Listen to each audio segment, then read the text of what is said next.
इसलिए सिद्धार्थ ने उसे बचाया है, इस पर अधिकार उनका है। ध्यान रखना, जहां जीवन में दया होती है, करुणा होती है, वहां जीव के प्राण नहीं लिए जाते, अब तो जीव को जीवन दान दिया जाता है। आचार्य भगवान पद्मनंदी स्वामी हमें उपासक संस्कार ग्रंथ में यही बोध करा रहे हैं कि भो उपासकों, अपने चित्त में दया लाओ, करुणा लाओ, और ग्रस्त जीवन में होने वाले पापों को जितना कम कर सकते हो, उनसे जितने दूर रह सकते हो, उतने दूर रहने का प्रयास करो। यद्यपि गृहस्थ जीवन नाना प्रकार के आरंभ कार्यों से जुड़ा हुआ है, और आरंभ के कार्यों में बहुत पाप होता है, परंतु विवेकी श्रावक, विवेकी गृहस्थ, विवेकी उपासक उसी क्रिया को संभाल कर करता है। यदि कार्य संभाल कर किया जाए तो जीव पाप से भी बचता है और बहुत बड़ी हानियों से भी बच जाता है। कई बार बहुत सी कीमती चीजें भी टूट जाती हैं, बिखर जाती हैं, बाद में बहुत दुख होता है, पश्चाताप होता है। जिसके चित्त में दया हो, करुणा हो, और जो हर क्रिया संभल कर और संभाल कर करता हो, उसके द्वारा कभी ऐसी दुर्घटनाएं घटित नहीं होती, क्योंकि संभल कर चलना और संभाल कर कार्य करना ये उनकी प्रवृत्ति हुआ करती है।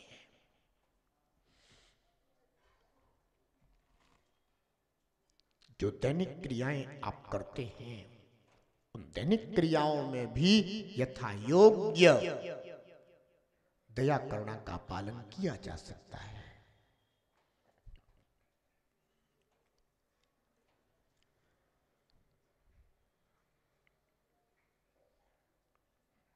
आइएगा, पहले अपन गाथा देख लें। मूलम धर्म तरोराद्या वृतानां धाम संपदा गुणानां निधिरित्यंगी दया कार्या विवेक भी। मूलम धर्म तरोह, धर्म रूपी तरु यानी वृक्ष की जड़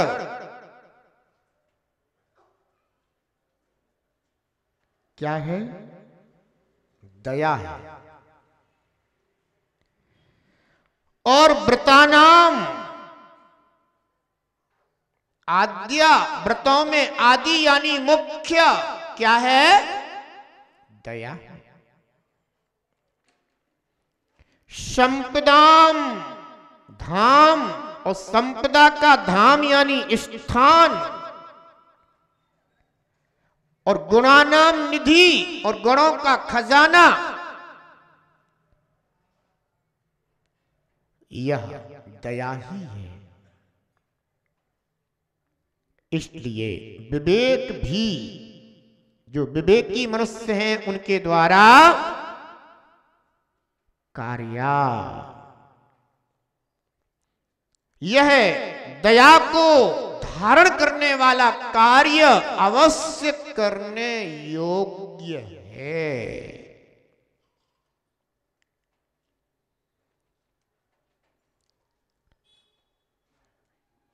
ग्रस्त जीवन में ग्रस्त अपने पुण्य और पुरुषार्थ से धर्म की शरण को प्राप्त होता है, चाहता है कि गृहस्थ जीवन भी ठीक तरह से व्यतीत हो जाए और हमारा प्रभाव भी ना बिगड़े, इसलिए वह धर्म ध्यान की शरण को प्राप्त होता है। विचार करना।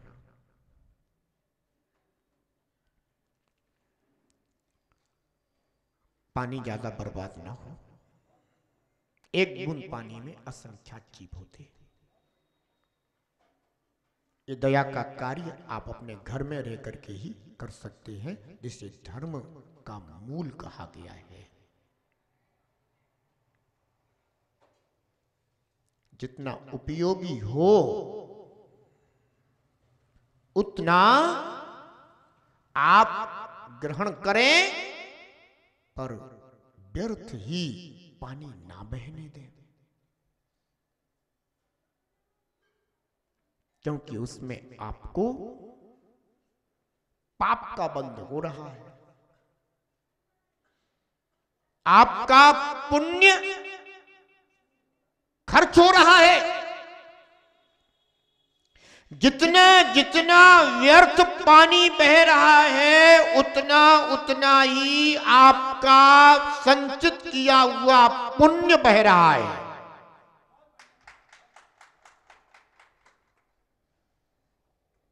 आपको ऐसा लग रहा है कि पानी ही तो बह रहा है, कौन सी बड़ी कीमती वस्तु है, पर ध्यान रखना वह आपकी प्रमत्तचर्या, वह आपका प्रमाद आपके ही पुण्य को उस पानी के साथ बहा रहा है, नष्ट कर रहा है।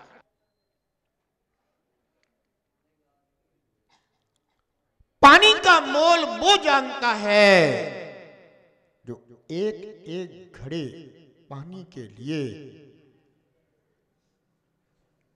कई किलोमीटरों की यात्रा करके ला रहा है।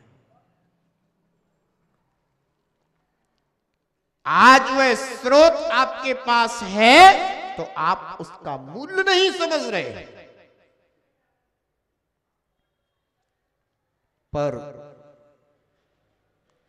गर्मी का मौसम आता है, गांव में रहने वाले लोगों को देखो, पहाड़ी स्थानों पर रहने वाले लोगों को देखो, जो किस तरह से एक घट पानी लेकर आते हैं। ये तो वस्तु की बात हो गई, पर उसके साथ साथ जो जीवों की हिंसा होती है, उससे जो अपना पुण्य क्षीण होता है, पुण्य नष्ट होता है, धर्म की हानि होती है, उस पर विचार करना जरूरी है।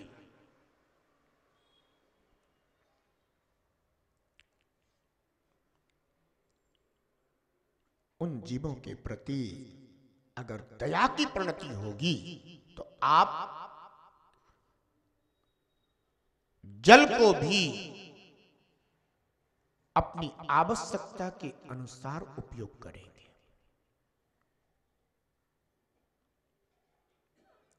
अच्छा, एक बात बताओ, अगर आपके किसी पात्र में घी रखा हुआ हो और वो लुढ़क जाए, गिर जाए, तो आपको दुख होता है क्या? होता है। महंगा है, बस। क्या है? महंगा है, पर जीवन के लिए उतना उपयोगी नहीं। ये ध्यान रखना, महंगा है पर जीवन के लिए उतना उपयोगी नहीं है। उस घी के अभाव में भी जीवन जिया जा सकता है। जल महंगा नहीं है, जल उतना महंगा नहीं है, पर जीवन के लिए उपयोगी है। जल के बिना जीवन नहीं जिया जा सकता। ध्यान रखना, हमें वस्तु की कीमत के, वस्तु का जो महत्व दिखाई दे रहा है वो उसकी कीमत के कारण दिखाई दे रहा है, पर उसकी उपयोगिता के कारण नहीं दिखाई दे रहा। जल की उपयोगिता ज्यादा है, घी की उपयोगिता उतनी नहीं है। ऐसे कितने परिवार होंगे जो बिना घी के भी सुखपूर्वक अपना जीवन जी लेते हैं। ऐसे कितने धनाढ्य परिवार भी होंगे जिन्हें डॉक्टर ने मना कर रखा है, सेठ जी घी मत लेना।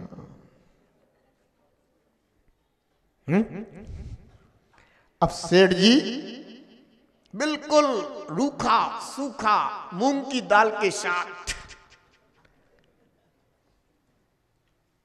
भोजन कर रहे हैं और सुखपूर्वक जीवन जी रहे हैं। दूसरे लोग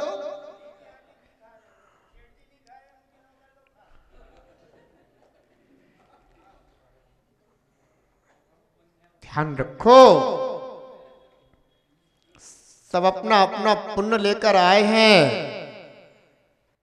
लग तो ऐसा रहा है कि नौकर सेठ जी की सेवा कर रहा है, पर वास्तव में देखा जाए तो सेठ जी नौकर की सेवा में तत्पर है।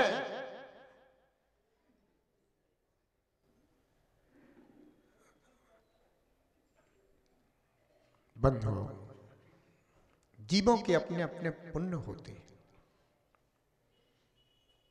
मैं एक जगह गया था तो उनके घर में 3 या 4 कुत्ते थे।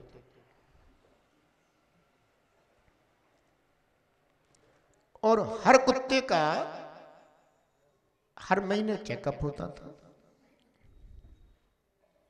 और उसके लिए औषधि का प्रबंध था। बता रहे थे हर कुत्ते पर कम से कम 5 से 7 हजार रुपये महीने का खर्च है। उन्हीं का एक भाई था, उन्हीं का एक भाई था जो अपने ही भाई की फैक्ट्री में काम करता था। वो हमसे बोला, गुरुदेव मैं अपने भाई के साथ ही काम करता हूं। मैंने कहा अच्छी बात है, करना चाहिए। पर बोला कि बस बमुश्किल 5,000 रुपये देते हैं। मैंने कहा भी कि थोड़ा बढ़ा दो, तो अच्छे मुंह से बात नहीं करती। मैंने मन में विचार किया कि एक कुत्ते पर 5 से 7 हजार रुपये महीने का खर्च है, पर वो अपना भाई है। भाई के लिए जितना कुत्ता काम नहीं कर रहा होगा जितना भाई उनका काम कर रहा है। पर अपना अपना कर्म है। हो सकता है कि भाई भाई का कर्ज उतार रहा हो और हो सकता है कि वह सेठ जी अपने कुत्तों का कर्ज उतार रहे हो। ध्यान रखना, गृहस्थ जीवन में वस्तु धन के कारण महंगी हो सकती है, उपयोगिता के कारण नहीं। पर वास्तव में महंगी वस्तु वही है जिसकी उपयोगिता है।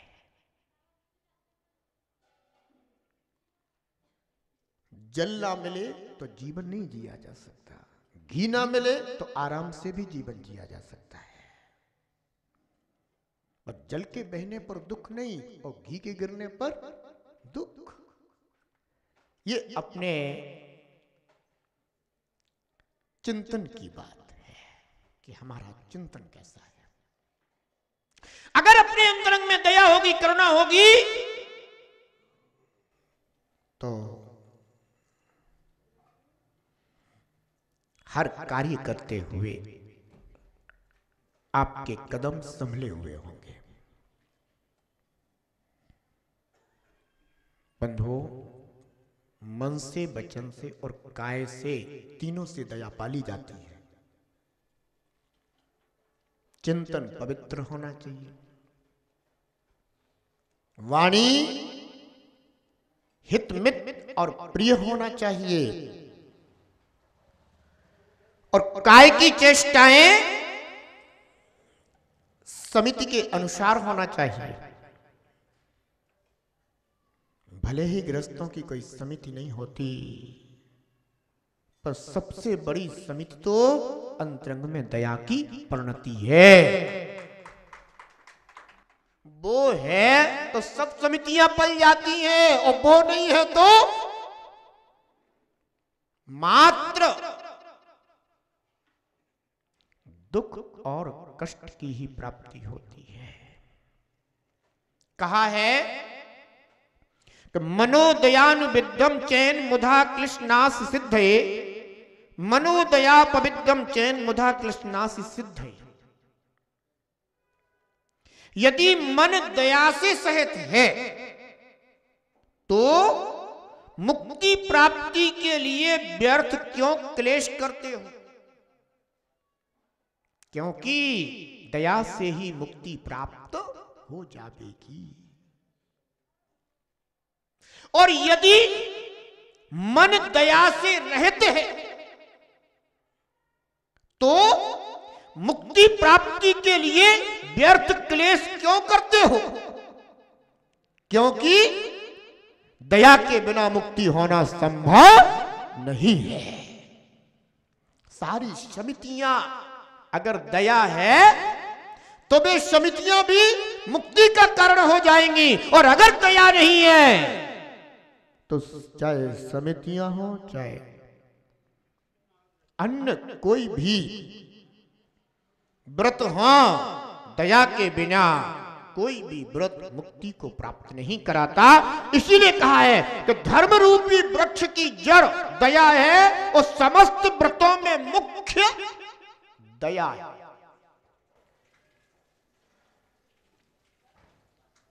ध्यान रखना, कुछ लोग सत्य बोलते हैं, कुछ लोग सत्य बोलते हैं जिससे दूसरा जीव संकट में पड़ जाए। क्या कुछ लोग सत्य बोलते हैं जिससे दूसरा जीव निंदा का तिरस्कार का पात्र हो जाए। ऐसा सत्य सत्य नहीं है, ऐसा सत्य भी असत्य है। इस सत्य में करुणा नहीं है, इस सत्य में दया नहीं है, इस सत्य में सद्भाव नहीं है, प्रेम नहीं है, वात्सल्य स्नेह नहीं है, इसलिए यह सत्य भी सत्य नहीं है।